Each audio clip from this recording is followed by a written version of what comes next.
ஏன்னா செல்வம் ஒழுங்கு வாங்கி சுத்தளிச்சிடும். இவ்வளோ பிள்ளைங்க அப்படிதான் இருக்குது. எந்த நேரம் செல்வனை பார்த்துட்டு தான் இருக்கு. ஏம்மா இந்த 10 வருஷம் தான் இருக்குது. திருவிழா பூஜையில் கலந்தவருடைய தாய்மார்கள் உடனடியாக புறப்பட்டு கோயிலுக்கு வருவாங்க. உங்களை அன்போடு பண்போடு பாசத்தோடு விழாக்காக செலவழிக்கும். ஏன்னா 6 மணி நேரம் வீசி போடுவாங்க. இதனே 6:30 அன்னம், 7 மணிக்கு கயல், 7 மணிக்கு என்னது தெரியாது அரம்பை கலைப்போம். அதுக்கப்புறம் என்னது எதிர் நீச்சல். மூட்டு பிடிச்சி மாட்டேன். மூட்டு பிடிச்சி எதிர் நீச்சல். இப்படியா ஒரு வசதி இருக்காங்க. எது மறந்தாலும் அது செல்லுச்சுன்னா யூடியூப்ல பார்க்கலாம். அதை மரம் போடணும்.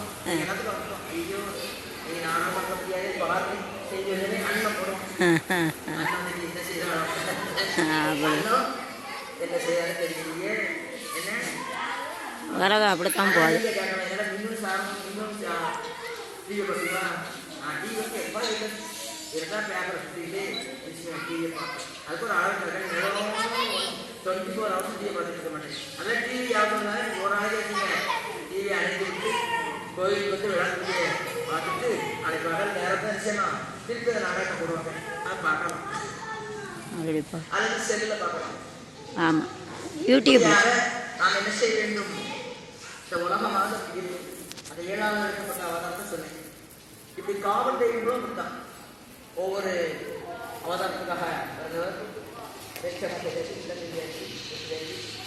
பெண்கள் ஆலயத்திற்கு வரும்போது எப்படி வர வேண்டும்? பெண்கள் ஆகலாம் சரி, ஆலயத்துக்கு வாரம் ஆலயத்திற்கு வரும்போது கோபுர தரிசனம் பண்ண வேண்டும்.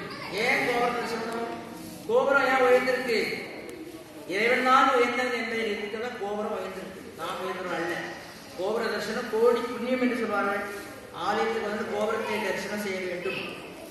கோபுரத்தை தரிசனம் செய்துவிட்டு ஆலயத்துக்கு வந்தவுடன் பேச்சை குறைக்க வேண்டும். பேசக்கூடாது. ஆலயத்துக்கு வந்தவுடனே நமக்கு என்ன நிறைவேறணும் அதை நினைத்துக் கொண்டே இருந்தால் நம்ம நினைச்சது நிறைவேறும்.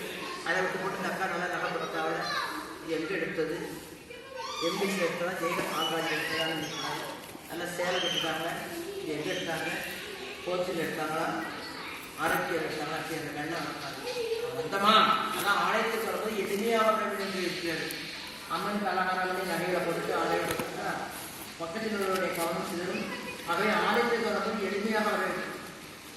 ஏன்னா நகையெல்லாம் நிறைய போட்டு அதை எதிர்பார்த்து பக்கத்தில் என்ன அதை எதிர்பார்த்து நம்ம நகையை வியாபாரம் கொள்ளை வச்சுக்கிறாங்க. ஆலயத்துக்கு வரும்போது எளிமையாக வர வேண்டும். இப்போ வந்து தங்க நகைகள் கலவைகள் நிறைய கவன நகை போட்டு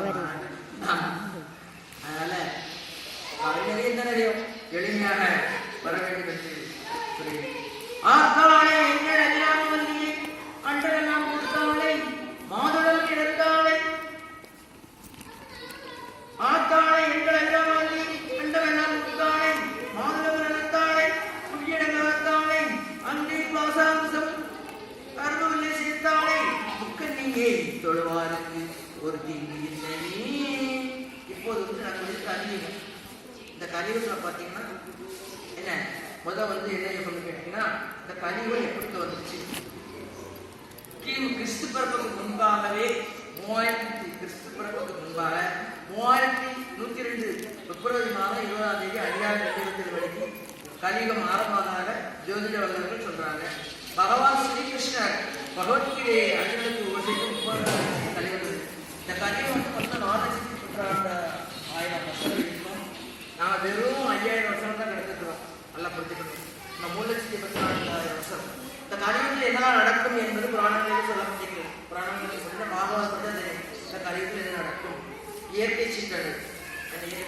கேரள மழை, வெள்ளம், இந்த மழையே இல்லை. வடக்கு அசாம தனி அடி போட்டு இல்லை. வன்முறை தகவல், அட்டி குட்டி கொலை, பம்பு வழக்கு, இது ஒரு உணவு பட்டாக்களை சாப்பாடு அரிசி 70 ரூபாய்க்கு 12 வருஷம் மழை சரி வந்துட்டா 70 ரூபாய்க்கு போயிட்டு சண்டை எடுத்துருக்கு. ஒரே சண்டை எடுத்துருக்கு. என்ன நீ பெரியவனா நான் எடுத்துட்டா ஒரு காய்ச்சல் இடத்துக்கு என்ன 4 லட்சம் ரூபாய் செலுத்துறாங்க. இதான் அன்றாட நிகழ்ச்சிகளாக நடக்கும். ஆனால் அதாவது இந்த 4,32,000 10,000 வருஷம் வந்து பொற்காலமாக சாசனம் பொற்காலமாகிய சத்தியமும் முதல் இடத்துல மனசை வந்து வெள்ளிக்கிழமை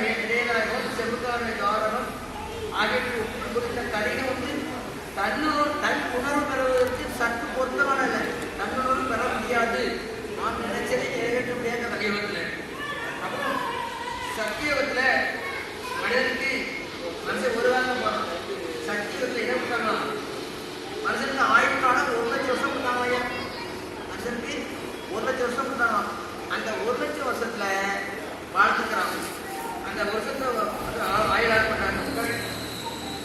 நீண்ட காலம் யார்